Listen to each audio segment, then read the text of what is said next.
మీరు తయారు చేసే వస్తువులను కూడా ప్రభుత్వం గతంలో ఎవరైనా మన దగ్గరికి గెస్టులు వచ్చినా లేకపోతే మనం ఎక్కడికైనా వెళ్ళినప్పుడు ప్రభుత్వం కార్పొరేట్ కంపెనీల నుంచి గిఫ్ట్ ప్యాకులు కొనుక్కొని ఇచ్చేవాళ్ళు.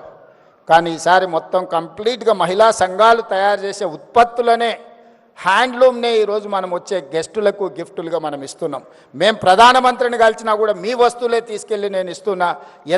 ఏ దేశం నుంచి ఏ దిగ్గజ వ్యాపారస్తుడు ఇక్కడికి వచ్చినా మీరు ఉత్పత్తి చేసిన వస్తువులనే వాళ్ళకు బహుమతిగా మనం ఇస్తున్నాం. ప్రత్యక్షంగా మా ఆడబిడ్డల్ని ప్రోత్సహించాలనేదే మా ప్రభుత్వం యొక్క ఆలోచన విధానం. అందుకే ఈరోజు సర్పు వేరే మెప్మా వేరే ఉంటే రెండింటిని కలిపి మెర్జ్ చేసినాం. ఈరోజు అర్బన్ ప్రాంతాలు అంటే పట్టణ ప్రాంతాలలో చాలామంది మహిళా సంఘాలలో చేరకుంటూ ఉన్నారు. నేను అధికారులకి వేదిక మీద నుంచి ఆదేశాలు ఇస్తున్నా. గ్రామీణ ప్రాంతాలలో చాలా వరకు మహిళలు సంఘాలలో చేరి సంఘం యొక్క అవకాశాలను వినియోగించుకుంటున్నారు. కానీ పట్టణ ప్రాంతాలలో ఇంకా మహిళలు ఈ సంఘాలలో చేరడం లేదు. ప్రత్యేకంగా ఒక స్పెషల్ డ్రైవ్ పెట్టండి.